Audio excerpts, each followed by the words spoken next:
Alors, les positions respectives, bonsoir. Bonsoir aussi aux élèves. Et bienvenue à tout le monde à cette rencontre que nous tenons cet après-midi. Il est exactement 13h passées de 5 minutes sur la montre de mon ordinateur et nous allons rester jusqu'à 14h suivant le programme dans cette salle audiovisuelle numéro 2 de notre prestigieux établissement, le collège Libéral. Chers élèves, cette rencontre se veut être un débat. Un débat d'idées qui est en même temps une chute oratoire qui va opposer, sinon qui va mettre face à face deux classes de seconde.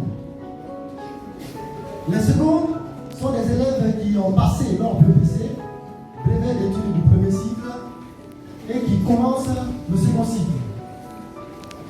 À ce niveau déjà, ils découvrent de nouvelles matières qu'ils ne connaissaient pas auparavant et qu'ils doivent apprivoiser dans toute leur complexité, avec ce que cela comporte de pire et de plus intéressant. Et parmi ces nouvelles matières, il y en a en particulier une qui se démarque par sa prétention à être la mère de toutes les autres. Il s'agit de la philosophie. Oui, la philosophie définie comme une discipline critique et réflexive sur la totalité de l'expérience humaine. Comme le disait le philosophe paléontologue français Théa Deschardins, l'apparition du phénomène humain sur Terre a été marquée par le pas d'une réflexion. C'est le pouvoir acquis par la conscience à se replier sur soi et à prendre possession d'elle-même comme un objet doué de sa propre consistance et de ses valeurs particulières. Non seulement pour connaître, mais pour se connaître. Cependant, si l'origine de la philosophie se confond avec l'apparition du phénomène humain sur Terre, ce qui remonte donc à la nuit des temps, la philosophie, en tant que discipline engendrée, a en tout cas dû commencer quelque part, dans le temps et dans l'espace. Et comme la philosophie passe pour être l'attribut essentiel d'une humanité véritable, alors se pose la question de savoir quel est ce temps et surtout quel est cet espace. D'où la formulation du thème de cette rencontre débat qui porte sur la problématique de l'origine de la philosophie. Il y a deux tendances qui émergent et qui se présentent en réponse à cette question. D'une part, les Occidentaux qui revendiquent l'origine de la philosophie, et d'autre part, les Africains, ou mieux, les africanistes qui revendiquent l'origine de la philosophie. Qui a raison? Plutôt que cette question, nous allons nous demander qui va nous convaincre. Mesdames et messieurs, chers professeurs, nous allons inviter deux groupes d'élèves appartenant à deux classes.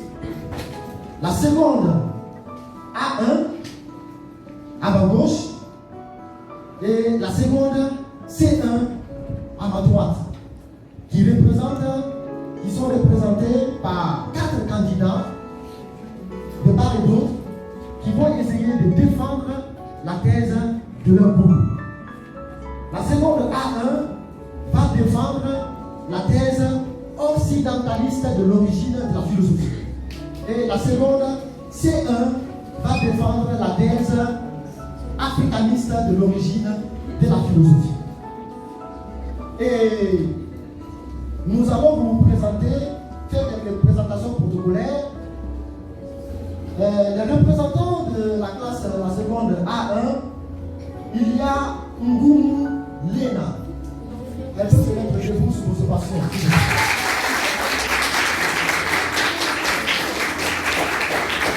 Il y a Grâce Honoré. Il y a Ola Suzanne. Et il y a Manda Enza. Avec moi, je trouve également un groupe de 4 élèves qui représentent la seconde C1. Il y a Nomo Anna. Il y a Tula Ivan. Il y a Ubudi Ngolo. Il y a Ali Taïm.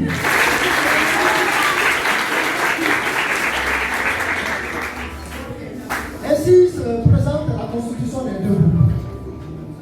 Et cette rencontre débat est une rencontre modérée. La modération est assurée par moi-même, Père Chérif Norbert.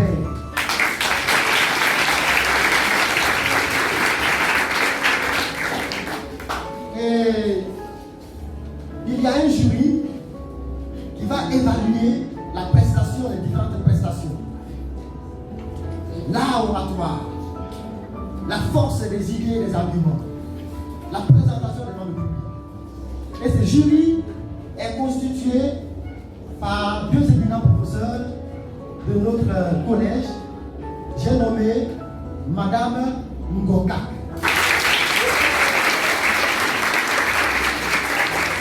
et Monsieur Honoré Kampi.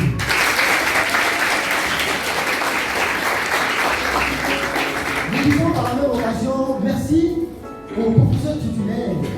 Tous les deux professeurs titulaires des deux classes ont reçu une invitation et espérant que l'autre va nous rejoindre entre-temps, nous allons saluer la présence du professeur titulaire de la seconde C1, Monsieur.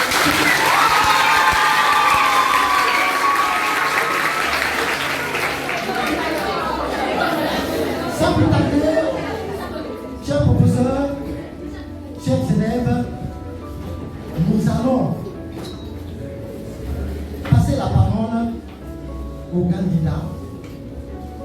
Et je vais inviter de part et d'autre un candidat et l'autre pour qu'on essaie de faire un petit tirage pour savoir qui va prendre la parole pour la première fois. Et ensuite, le débat sera lancé. Donc, ils auront 4 minutes d'intervention chacun. 4 minutes d'intervention. Et à la fin de toutes les interventions, nous allons ramasser des questions dans l'assemblée posées par les élèves et ils vont répondre à ces différentes questions et tout sera noté par le jury. Et donc, s'il vous plaît, une personne.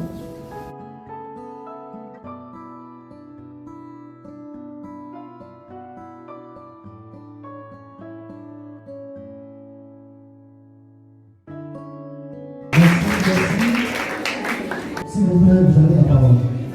Avant d'entamer notre sujet proprement dit, il est essentiel qu'une définition ce qu'est la philosophie. De prime abord, la philosophie est une science ou un art dont son étymologie se décompose en 2 branches. Philéi qui veut dire aimer et sophia devenu sophisme qui est la science consistant à convaincre les autres et à se convaincre soi-même. Tout est parti de la ville de Millet, située sur la côte sud-ouest de la Turquie, berceau de la philosophie. De plus, l'école milésienne, ici fondée par le philosophe Thalès de Milet, que nous pouvons voir sur ces images, accompagné de Anaximandre et Anaximène. Ici se présente Anaximandre et là nous pouvons voir Anaximène, fut fondée au 6e siècle avant Jésus-Christ.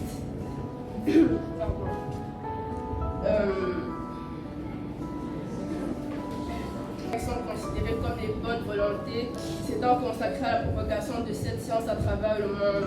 En filigrane, la philosophie grecque est celle par excellence du fait qu'elle se soit constituée à l'état de discipline autonome, distincte de la religion et des sciences positives.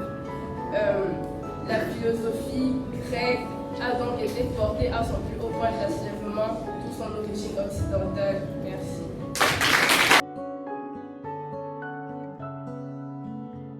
La thèse que nous défendons aujourd'hui est celle selon laquelle la philosophie est d'origine africaine. Mais qu'entendons-nous réellement par philosophie? La philosophie est l'effort permanent dans la recherche de la connaissance. La question de naissance et de renaissance de la philosophie a, depuis des siècles, plus précisément depuis le 19e siècle, mis en opposition l'Europe et l'Afrique. Aujourd'hui, si je suis devant vous, c'est pour établir la vérité selon laquelle la philosophie est d'origine égyptienne. Tout d'abord, une origine est le moment initial de l'apparition d'une chose. Autrement dit, c'est le moment du commencement de cette chose. C'est un ensemble de questions que l'être humain se pose sur lui-même et examine les réponses qu'il peut y apporter. Nous pouvons noter qu'il y a plus de 2500 ans avant Jésus-Christ, les Noirs égyptiens se posaient des questions, mais pas n'importe lesquelles, des questions philosophiques et existentielles qui ont abouti à la construction de pyramides. Et cette construction nécessite les premières bases de la géométrie. La construction de ces édifices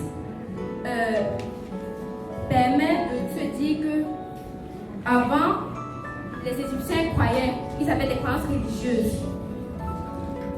Et, bien défini, la construction a eu recours à d'autres sciences, comme la physique, les mathématiques, la cosmogonie. De plus, la philosophie est à l'origine de toutes les autres sciences, dans la mesure où elle s'intéresse, ou les englobe toutes.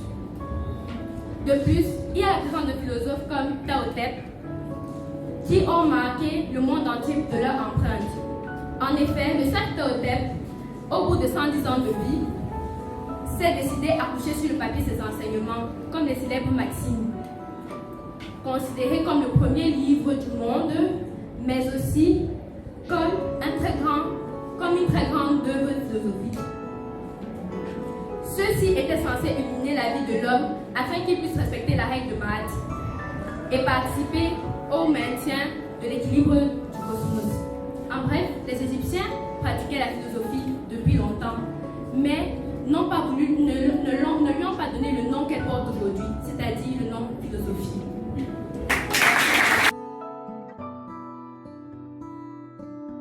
Je suis ici, ma humble présence devant vous en ce jour est pour vous démontrer l'originalité grecque de la philosophie. En effet, dans l'Antiquité, certains africanistes répliquaient le fait que la philosophie soit originaire de l'Égypte.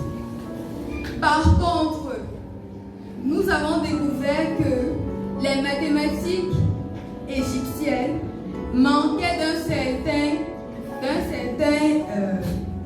certain niveau d'abstraction nécessaire, puisqu'il fallait, eux, ils se basaient plus sur la pensée pratique. Ils se basaient plus sur la pensée pratique et qui était uniquement utile pour mesurer les terrains et qui faisait aussi des pyramides, qui les utilisaient en géométrie.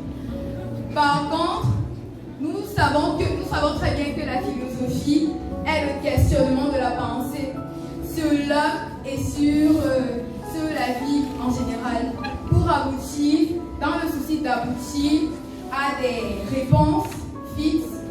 C'est la requête de la sagesse, dont la recherche de la vérité. Or, ici, on avait dit que dans l'Antiquité, ceux-ci utilisaient la pensée pratique, c'est-à-dire qu'ils ne se posaient pas le fait du questionnement. Alors que nous savons très bien que la philosophie commence tout d'abord par le questionnement. Et d'où nous sommes perdus, nous ne savons pas si vraiment elle tire son origine d'Afrique. Parce que il faut d'abord, la philosophie commence d'abord par le questionnement de la pensée et non par les œuvres. Alors que ceux-ci s'appuyaient sur la pratique, ils ne pensaient pas à la philosophie. Ils utilisaient la pratique pour la construction des pyramides. Donc pour eux, la philosophie n'existait pas en tant que telle. C'était juste de la mathématique.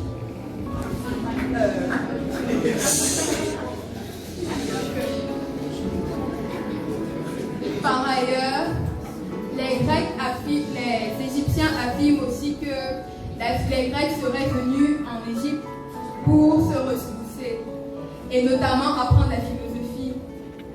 Détrompons-nous parce que Emmanuel Kant dit que on ne peut apprendre la philosophie, on ne peut qu'apprendre à philosopher. Cela veut dire quoi? Cela veut dire que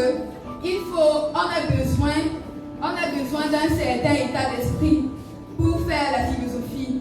La philosophie n'est pas un papier de connaissances à bûcher, je suis désolée. La philosophie, c'est le fait de se poser des questions pour aboutir à des réponses précises dans le but d'avoir un esprit critique et évolutif. Par cet effet, on ne doit pas bûcher la philosophie. Par contre, celui-ci nous a montré que par cette citation, il nous a prouvé que la philosophie ne se bûchait pas, mais c'était une attitude d'esprit à acquérir, un esprit assoiffé de la sagesse. D'où intervient le miracle grec. 30 secondes. Le miracle grec qui consiste à l'éclosion de la pensée, l'émergence et la propagation de la pensée réflexive. Opposition, chers membres du jury, bon après-midi. Je pense que vous vous doutez bien de ma présence ici devant vous parce que si je suis là, c'est pour défendre la continuité de ma camarade de Mouaji, la thèse africaine, la thèse africaniste de la philosophie. Moi, je vais vous dire une chose. Pour moi, ce n'est pas une thèse, c'est un fait avéré, c'est une certitude. Et je vais vous montrer aujourd'hui que c'est une certitude. Peu de peuples ont suscité autant de questions chez le monde des savants que le peuple égyptien. Ce peuple, considéré comme le peuple qui a permis de passer de la barbarie à la civilisation, est un peuple considéré comme un objet privilégié de la curiosité occidentale. Donc, je vais en arriver aux faits concrets. Commençons par définir l'étymologie. L'étymologie est la science qui étudie l'origine d'un peuple, l'origine d'un objet à partir de ses constitutions. Donc, supposons que la philosophie est d'origine grecque. Philosophie est constituée de deux mots. Philo, qui signifie amour, et sophia, qui signifie sagesse. Dans une tradition étymologique, la philosophie est définie comme l'amour de la sagesse, donc en conséquence, le philosophe est défini comme un amoureux de la sagesse. Mais des recherches ont été menées et l'expérience dévoilé au grand jour qu'il existait une parallèle entre cette définition et une ancienne définition. En effet, Sophia provient d'une langue africaine utilisée des chiffres antiques, où Sophia signifie Sébat, et Sébat signifie le sage. Ce mot apparu il y a 2052 ans avant Jésus-Christ. Cette date remonte à bien longtemps, quelconque création de la naissance Grèce. Donc, ce mot évolue et devient Sébo. On a Sébo qui signifie le sage et philosophie qui signifie amour de la sagesse. Mais je sais que vous n'avez pas manqué de me dire que le philosophe est celui qui désire parvenir à la sagesse et non le sage. Mais moi, je vous répondrai que une personne qui possède à son actif des connaissances irréprochables, capable d'ordonner son raisonnement et vu en l'autre comme un modèle est un sage. Bien évidemment, le réel problème maintenant est que lorsque les Européens parviennent à se déterminer de ce qui est connu et de ce qui est inconnu, ils n'arrivent jamais à penser qu'une langue européenne peut provenir d'Afrique. Donc, pourquoi pensez-vous que la définition de la philosophie proposée par la Grèce a été acceptée par celle proposée par l'Égypte? Et notons bien qu'en Égypte, les Égyptiens englobaient la philosophie dans la sagesse. Maintenant, Eric Orsena a dit ceci: l'origine est acquise d'une origine plus ancienne. Là, on a la philosophie, on voit qu'il vient d'un grec, et ce même grec vient de l'Égypte. Donc, on a donc l'origine philosophique grecque qui est la fille de l'origine philosophique égyptienne. Donc, l'origine de la philosophie égyptienne est la mère de l'origine grecque de la philosophie. Et cette mère englobe toutes les origines possibles. Donc, je vais nous montrer que par A plus B, la philosophie est d'origine égyptienne.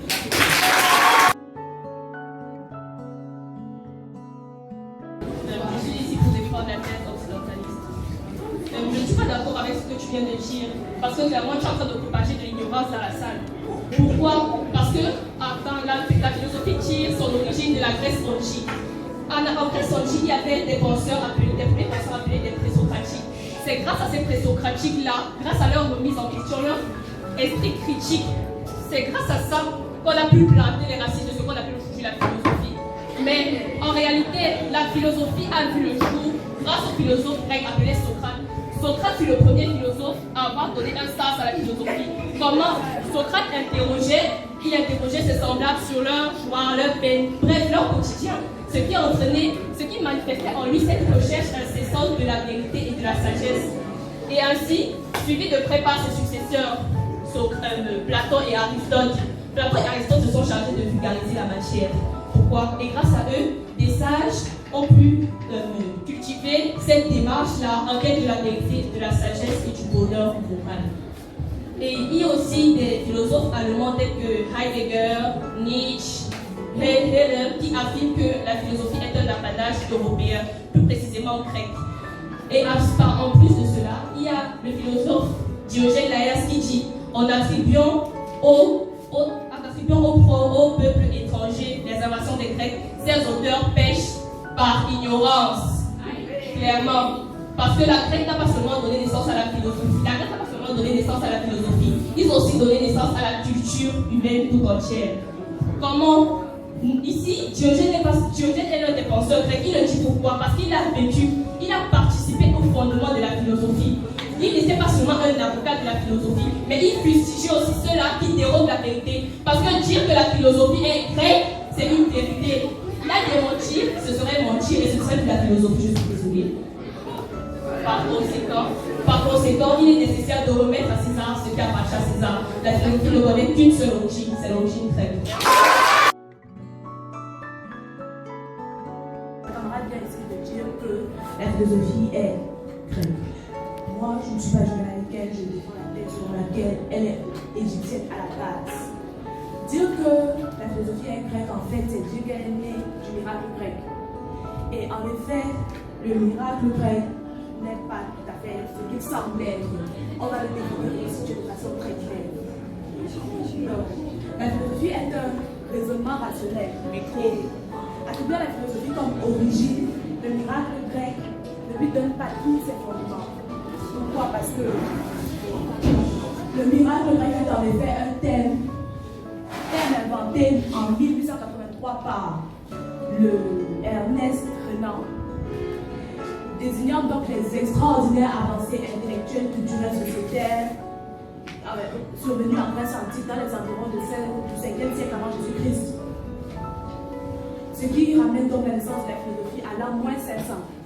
Or, l'on retrouve déjà développé en Égypte des thèmes tels que l'être primordial, la création de ce qui est l'homme, la maths, retrouvés dans les textes des sarcophages, le livre des morts, le livre des cavernes, etc., qui datent d'environ 2500 ans avant Jésus-Christ, qui, eux, témoignent en effet une maîtrise de philosophie et d'autres sciences telles que la cosmogonie, la physique, la philosophie et autres en Égypte, 20 siècles avant le miracle grec et environ 17 siècles avant de la fin de l'époque archaïque de la Grèce antique. L'époque archaïque étant donc une époque où les Grecs étaient plus ou moins barbares.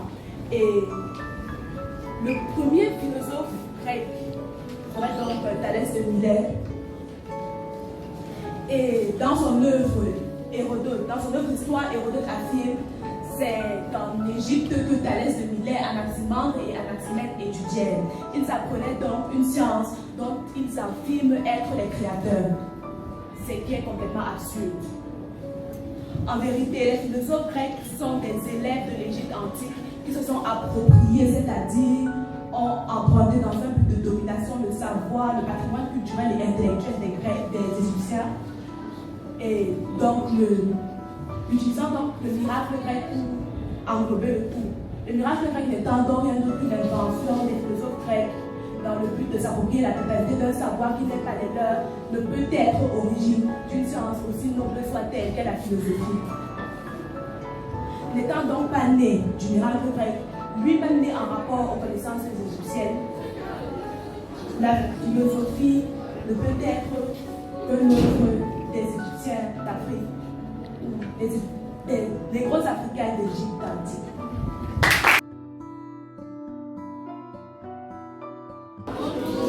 Je suis ici devant vous, non pas comme un prophète, mais comme votre humble serviteur, pour vous apporter ma modeste contribution, contrairement aux propos séduisants que mes adversaires ont pu avancer. Depuis que l'homme existe, il est doté de raison. Mais ce que les Grecs ont bâti, c'est l'invention de la pensée, de l'explication rationnelle et positive. Les Grecs ont bâti la philosophie sur ce qu'on appelle la pensée. Les Grecs ont remplacé les mythes par un type de discours rationnel appelé la philosophie. Les Grecs ont s'affranchir de la conscience religieuse par un discours qu'on appelle la philosophie. Depuis que l'homme est... les Grecs va s'affranchir de la conscience religieuse pour créer un discours rationnel qu'on a appelé philosophie. Certes, les Égyptiens sont allés étudier en Égypte, mais ils ont appris aux Égyptiens, eux, à philosopher. En échange de recevoir en retour les sciences égyptiennes non acquises en leur faveur. Le philosophe Gilbert Schuller dit « Un intellectuel sans humilité est un dangereux imbécile ».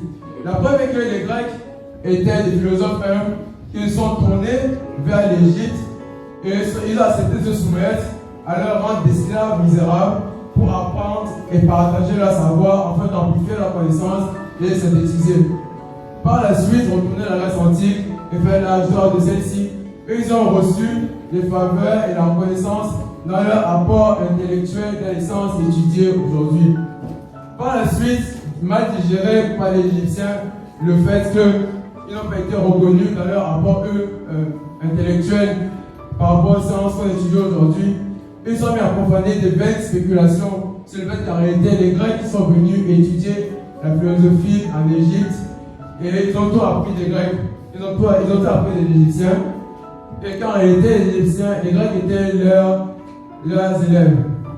Mais pourtant, c'est absurde, car aujourd'hui, quelle philosophie étudions-nous? Nous étudions la philosophie occidentale. La preuve est dans les livres, avec l'image de Socrate que l'on peut voir. Aujourd'hui, grâce à qui la philosophie a été propagée, grâce à qui elle a enseigné dans les multiples écoles à travers le monde, les occidentaux. Le mot philosophie, inventé par le philosophe Pythagore. Aujourd'hui encore, de manière générale, dès qu'on va sur les sites photographiques pour taper origine de la philosophie, qu'est-ce qu'on va voir? On va voir directement l'Occident. On peut voir ici que dès qu'on tape origine de la philosophie, il est écrit les premières traces de ce qu'on appelle philosophie apparaissent en Occident dans l'Antiquité grecque.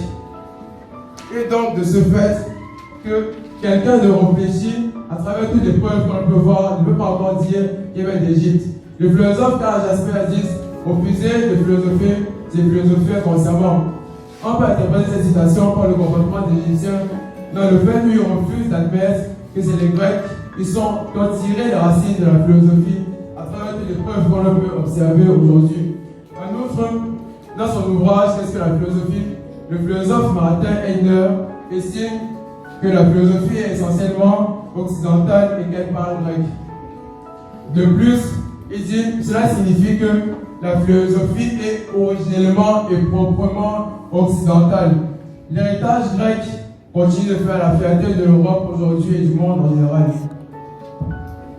Merci. Je suis ici pour vous présenter l'origine égyptienne de la philosophie. La philosophie grecque, soi-disant première philosophie, ne tient pas son sens. Ça, c'est grave figure, on est d'accord. Or, à ce niveau, on note une frappante incohérence, car ces mêmes philosophes ont avoué avoir étudié la philosophie en Égypte. En l'occurrence, Isotrate qui dit dans son livre Plusilis, j'ai étudié la philosophie et la médecine en Égypte.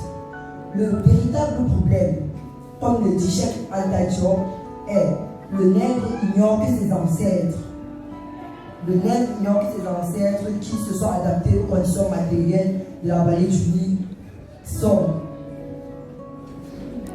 les plus anciennes qui veulent maintenant avoir de la civilisation. Les Égyptiens ont créé les arts, la religion en particulier, le monothéisme, la littérature, les premiers systèmes philosophiques, les sciences telles que la mathématique, la physique, l'astronomie, la trigonométrie, la géométrie, toutes ces sciences, à cette époque où la Grèce était dans la barbarie. À ce stade, nous avons prouvé que la philosophie, que l'Égypte avait le musulman philosophique bien avant une connaissance de la Grèce. On a aussi retrouvé l'origine égyptienne du mot philosophie. Mais malgré cela, on affirme toujours que la philosophie est grecque. Cette affirmation perdurera tant que les Africains ne se réapproprieront pas leur histoire et ne la transmettront pas aux futures générations. La philosophie africaine, c'est prouvé, c'est un fait. Nous avons présenté ici tout ce qui peut faire de la philosophie africaine. Il est grand temps que cette vérité historique, prenne le dessus sur les mensonges basiques éternels et grecs.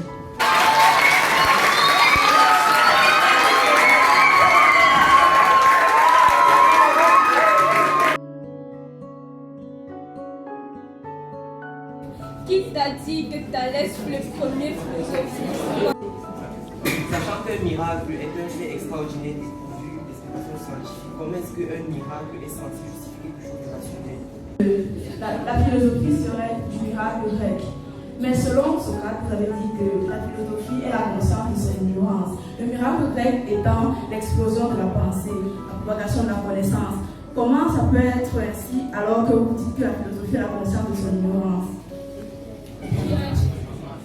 Alors qu'avant moins de 2500 ans et avant la création de la civilisation grecque, on utilisait ces propriétés dans la construction des pyramides. Les questions existentielles en rapport avec la construction des pyramides.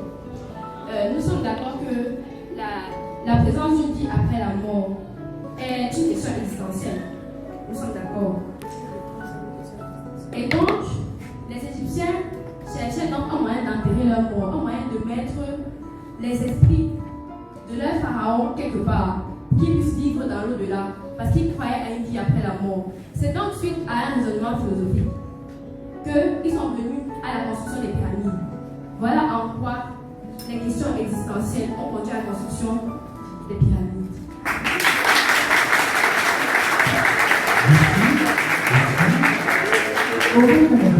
Merci bien, papa. Nous allons écouter la réponse à la deuxième question. Je tenais à revenir sur le propos de mes camarades. Elle a dit le football est anglais, mais les plus reconnus sont les Argentins. De la même façon, exactement de la même façon que la philosophie est née en Égypte, mais les plus reconnus pour leur philosophie sont les Grecs. Est-ce que c'est parce que Thalès et Isocrate témoignent d'avoir étudié en Égypte que la philosophie n'existait pas déjà en Grèce? Tout ça, c'est une question d'intemporalité. En fait, ils étudiaient en Égypte quelque temps avant le miracle grec, qui est ici, d'après les Grecs, l'origine même de la philosophie. D'où la philosophie n'existait pas pendant qu'ils étudiaient en Égypte.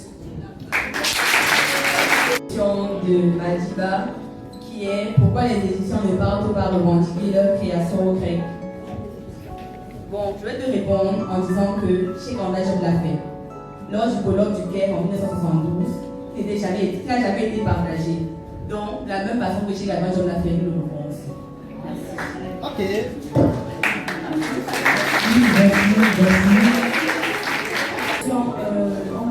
On nous a demandé qui a dit que Thalès était le premier philosophe. Premièrement, on ne l'a jamais dit. Et vous affirmez donc que Socrate est le premier philosophe. Or, on sait très bien qu'il y a les présocratiques. Et je pense bien que Thalès fait partie de ces présocratiques-là. Merci. Alors, c'est le tour de la thèse occidentalisme de répondre aux questions qui m'ont été posées. S'il vous plaît, vous avez la parole. S'il vous plaît.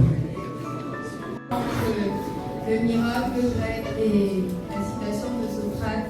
Le miracle grec, c'était juste une méthode d'expliquer que la philosophie a été propagée, vulgarisée et vantée à travers le monde grâce aux Grecs.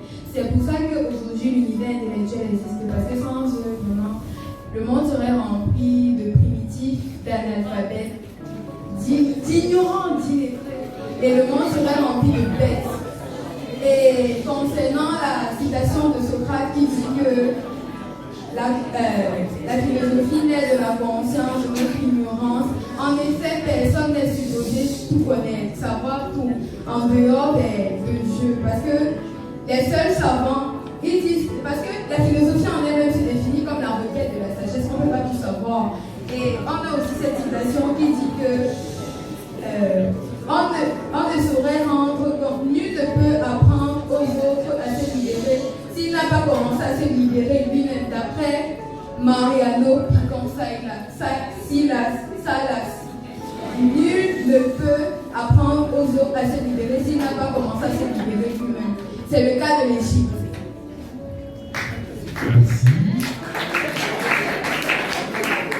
Concernant la deuxième question de Tinju qui dit comment les propriétés de Pythagore et Thalès appartiennent aux Grecs alors que c'est grâce aux Égyptiens, on n'a pas dit que les propriétés de Pythagore et Thalès appartiennent aux Grecs. J'ai bien dit que les Grecs sont allés étudier en Égypte et là d'apprendre la philosophie en échange de recevoir en retour égyptiens non acquises en leur faveur. On n'a pas dit qu'ils nous appartiennent. C'est seulement que grâce à nous, on les a propagés dans le monde.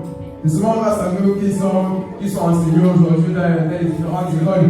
On ne les a pas forcément, on a vu que c'est à vous. C'est nous qui les avons propagés. Ah, c'est pas notre faute, c'est la propagation. Merci.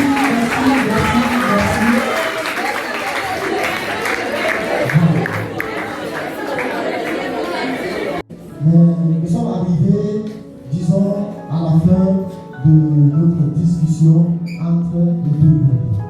Et le jury, qui est composé de Mme Bocac et de M.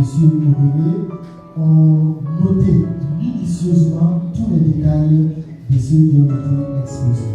Et tout à l'heure, nous allons leur donner le temps de faire la somme des différents moyens obtenus par chacun des intervenants et par groupe. Mais bien avant cela, ils vont faire un petit résumé dans un premier temps des différents arguments qui ont été construits par les deux groupes. Et aussi, M. Honoré va faire le résumé par rapport aux questions. Et ensuite, ils vont prendre un petit temps pour faire la somme des points. Et dès qu'on communiquera, n'est-ce pas, il y a un gros prix pour le premier et il y a aussi un prix. Nous n'avons pas voulu en faire que ce soit un prix seulement pour les gagnants, parce que chacun a déployé quand même un effort considérable. Donc il y aura un deuxième prix pour... Voilà. Donc je passe la parole à Mme Bocac. C'est la parole. Ici on a eu deux classes, deux intervenants, qui chacun a essayé de montrer où se situe l'origine de la philosophie par des arguments solides. Je vais juste résumer ici quelques arguments de chaque classe. Pour la thèse occidentale, les panélistes ont montré ici que l'étymologie du mot philosophie est grecque. Ils ont aussi montré qu'ils ont présenté des photos des présocratiques qui témoignent ici que la philosophie est née dans la Grèce antique. Pour le prouver davantage, ils ont montré que les actions que les Égyptiens ont menées n'étaient pas critiques. Ils ont fabriqué les pyramides, ils ont fait beaucoup de choses, mais ces actions n'étaient pas trop critiques comme le veut la philosophie. Ils ont montré aussi que la culture occidentale, la culture humaine tout entière est née dans la Grèce antique. Et il y a d'autres arguments. Il y a un qui a montré que ça se retrouve sur la photo de notre livre de seconde, où on trouve Socrate, qui est le père de la philosophie, et que ce Socrate est grec.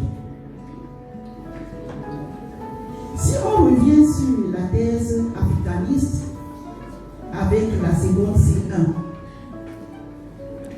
on a eu des arguments tels que le développement de la pensée il y a eu ce développement de la pensée 3000 ans avant Jésus-Christ en Égypte. Et à cette époque-là, on n'appelait pas ce développement de la pensée la philosophie, mais il a existé. Il y a eu des sources comme les Séba, les Sébo, qui ont montré que ce sont les Égyptiens qui ont commencé l'activité philosophique avant. Il y a même des arguments tels que quand on parle du miracle grec, le miracle grec a été découvert par Ernest Renan bien après l'Égypte. Et même quand on regarde, on se met à voir la chronologie de la philosophie, on se rend compte que Thalès de Milet est grec et que ce Thalès de Milet apparaît au 7e siècle avant Jésus-Christ et que le développement, alors que le développement de la pensée a commencé bien avant dans la Grèce antique, en Égypte. Je vais ici passer la parole à mon collègue qui va essayer de vous donner, de faire le résumé des réponses qu'on a eu à avoir au niveau du questionnaire. C'est un petit résumé des différents exposés que j'ai été présentés.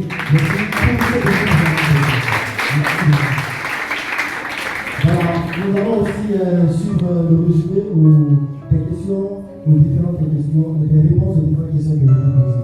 Monsieur le ministre, Père Chérif, bonsoir tout le monde.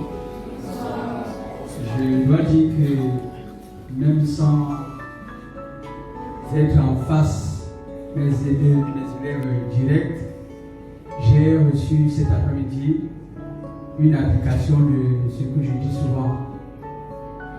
Ce que je dis souvent, c'est que l'enseignant de philosophie que je suis est là devant les élèves pour initier un débat. En ce qui concerne les différentes orientations et les réponses que ce débat peut prendre, il revient à chacun de s'investir. Et cet après-midi, je me suis rendu compte que je suis en face des élèves qui peuvent s'investir et même apprendre aux enseignants que nous sommes. J'ai été beaucoup intéressé par la richesse des interventions. S'il faut revenir aux différentes questions, on a parlé du miracle grec et de son rapport à la rationalité. Est-ce qu'il n'y aurait pas une certaine contradiction en ce sens que le miracle exprimerait quelque chose d'extraordinaire? Je dois dire qu'une des réponses a été de démontrer que c'est beaucoup plus qu'une comparaison quand on parle de miracle grec. Ça ne veut pas dire que ce que les Grecs ont produit chez eux serait quelque chose qui serait, comment je dis, surnaturel. Mais c'est simplement une extrapolation montrer à quel point ils ont atteint un certain niveau dans la recherche de la connaissance. Nous avons également parlé du rapport entre les questions existentielles et la construction des pyramides. Je pense que la réponse à ce niveau a été juste. Les Égyptiens réfléchissent sur la vie, ils réfléchissent sur la mort, et la construction des pyramides n'est qu'une continuité de ces réflexions. Également, il y a une question: pourquoi ne parler en Grèce revendiquer la paternité égyptienne de la philosophie. La réponse ici elle a été très correcte. C'est une réponse, c'est une revendication qui a été initiée par Cheikh Anta Diop et qui aujourd'hui, à travers les égyptologues, est bien menée. Je pense que, qui a dit que Thalès est le premier philosophe. Nous devons rappeler que Thalès est vraiment le premier philosophe. La différence entre Socrate, qui est considéré comme le père de la philosophie, et Thalès, c'est surtout au niveau de l'abstraction et de la réflexion critique. On considère Socrate aujourd'hui comme le père de la philosophie, beaucoup plus parce qu'il a insisté sur la dimension critique. Mais ça ne veut pas dire que la réflexion et le questionnement sur certains thèmes qui sont considérés comme des thèmes philosophiques n'étaient pas menés bien avant. Et Thalès fait partie de ceux qui menaient déjà sur la réflexion sur des questions qui sont considérées comme des questions philosophiques. Je pense que voilà ce que j'ai pu retenir cet après-midi. En attendant que nous donnions les résultats, je vais également dire que le résultat ne devrait pas mettre fin au débat. Il ne faudrait pas que nous plongeons dans l'illusion que parce que tel camp a gagné, c'est la vérité. Nous sommes dans une argumentation. On peut utiliser des éléments, il y a les critères d'une argumentation. C'est les idées qu'on avance et comment on les démontre. Maintenant, quant à la profondeur et à la pertinence des idées, ça peut dépendre de qui regarde. Donc je ne voudrais pas qu'on considère que le résultat que nous allons prononcer cet après-midi soit considéré comme une solution définitive à la réflexion que nous avons engagée cet après-midi. Je vous remercie. Et je crois qu'il m'épargne le discours que je vais tenir à la fin, à l'adresse de tous les élèves. En effet, ce n'est pas une bataille mortelle qui s'exclut. C'est-à-dire, c'est pas parce qu'un premier sera déclaré que forcément il n'y avait pas d'argument valable dans les présentations du deuxième. Vous nous avez épaté, mes chers élèves.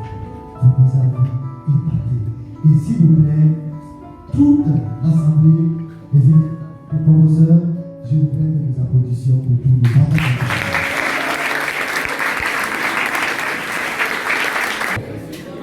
En attendant que les membres du jury, espérons qu'au bout de 3 minutes maximum, vous allez quand même cliquer et nous proposer les résultats. Entre-temps, comme nous avons commencé, il y a une personne qui n'était pas parmi nous et qui, chez le président, nous a rejoint. Et je vous présente Madame Libon, voilà, que vous connaissez tous, qui est la professeure titulaire des élèves de la seconde A1. Applaudissez pour Madame Libon, qui vient venir répondre à votre invitation. Merci beaucoup. Merci. Je sais que le suspense est grand, mais je sais également que nous avons suivi toutes les interventions et le jury constitué de Mme Bocat et moi. Je pense que nous avons fait l'effort d'être objectifs. Donc, suivant le papier qui nous a permis de noter les différentes interventions, la thèse occidentaliste totalise 106 points, alors que la thèse africaniste obtient 115 points.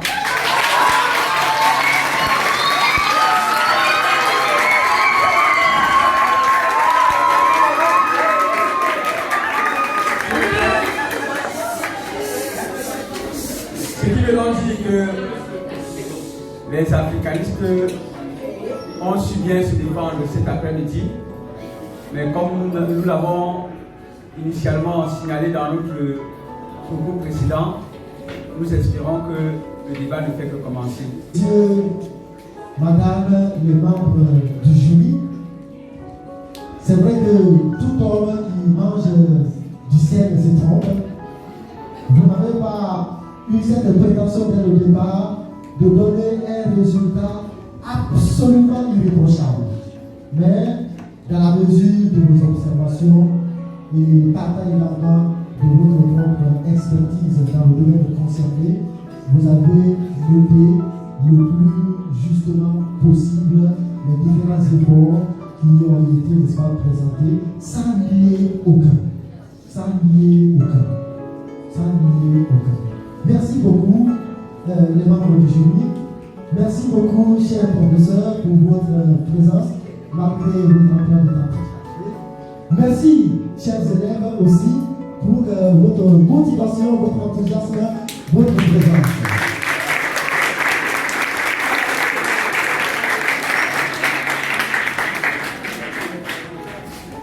Je ne suis pas très doué en matière de protocole ou avant de donner le prix, il faut encore faire d'autres discours. Après avoir dit merci à tout le monde, je ne sais pas trop qu'est-ce qu'il faut faire d'autre. Je vais inviter les deux professeurs des deux classes à venir devant, s'il vous plaît.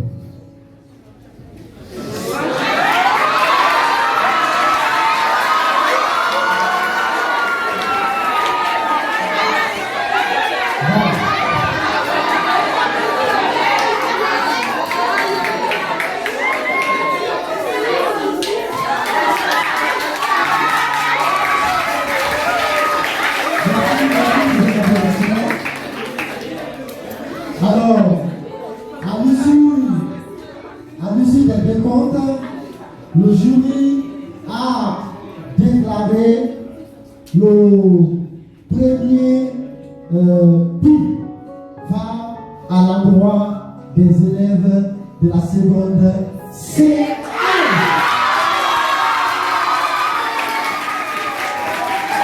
C'est plus modeste. Je ne veux pas trop dévoiler le contenu qui était devant le public, mais chers professeurs, merci beaucoup. Et c'est un travail en collaboration que nous faisons. La classe a reçu le premier prix pour cette première édition de rédaction. Merci beaucoup.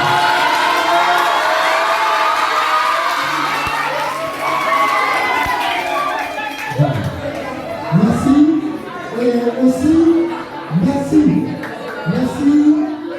au deuxième du silence, du silence. Merci à la deuxième classe, la seconde A1, qui a reçu aussi un prix, et qui est le deuxième prix, un premier prix et deuxième prix. Et le deuxième prix, Madame Libon, nous vous remettons ce deuxième prix.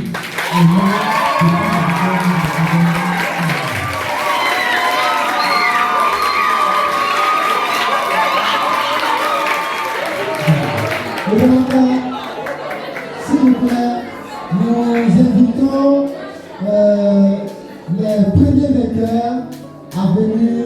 Nous allons faire la photo d'ensemble et aussi, voilà, notre promotion titulaire va leur remettre officiellement le prix qui vient de déclarer. S'il vous plaît, mais...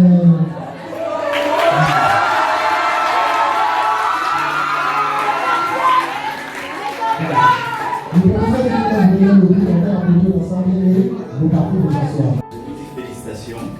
Et comme les membres du jury l'ont dit, je vous assure, à notre époque, on faisait la philosophie en terminale, je ne suis pas sûr que j'avais ces connaissances. Franchement, je vous dis félicitations. Les deux cas pas de vérité. Ça, je vous dis, je suis sincère. J'étais épaté. Tout ce que je suis en train de dire. Donc, du fond du cœur, vous faites des recherches, c'est bien, continuez. Sûrement en terminale, Madame Boka, Monsieur Gabriel, je suppose que vous aurez à le épater là-bas. Félicitations. Bonsoir, chers collègues. Lorsque hier, le père Chérif m'a parlé de ce débat, Vraiment, je n'avais pas mesuré l'ampleur de ce qui m'attendait ici cet après-midi. Lorsque j'arrive, je vois des élèves de seconde, classe d'initiation au second cycle. Des élèves qui sortent du premier cycle, qui n'ont jamais entendu parler de la pensée critique, qui n'ont jamais entendu parler de philosophie, des interprétations et autres du raisonnement. Et je les vois là cet après-midi se pencher, se débattre, parler avec aisance, assurance, sûreté, fermeté, avec les arguments et toutes les preuves scientifiques que j'ai vu défiler là. Vraiment, je suis ému. Je suis d'autant plus contente parce que en seconde, M. Tchana l'a dit tout à l'heure, nous on ne pouvait pas. La philosophie pour nous était un mystère même en terminale A. Et quand on vous voit en parler avec autant d'aisance, on dit waouh, que ces enfants sont intelligents. Et je vais m'adresser à mes élèves de la seconde A1. Le score c'est 106 contre 115. Vous pouvez faire la différence, ça n'atteint pas 20 points. Vous n'avez pas à démériter, d'accord? Donc je ne veux pas avoir cette tristesse sur votre visage. Moi je suis contente, je suis fière de vous. Et je sais que j'ai une crémaillère qui est en train de monter précisément. Merci monsieur pour l'initiative.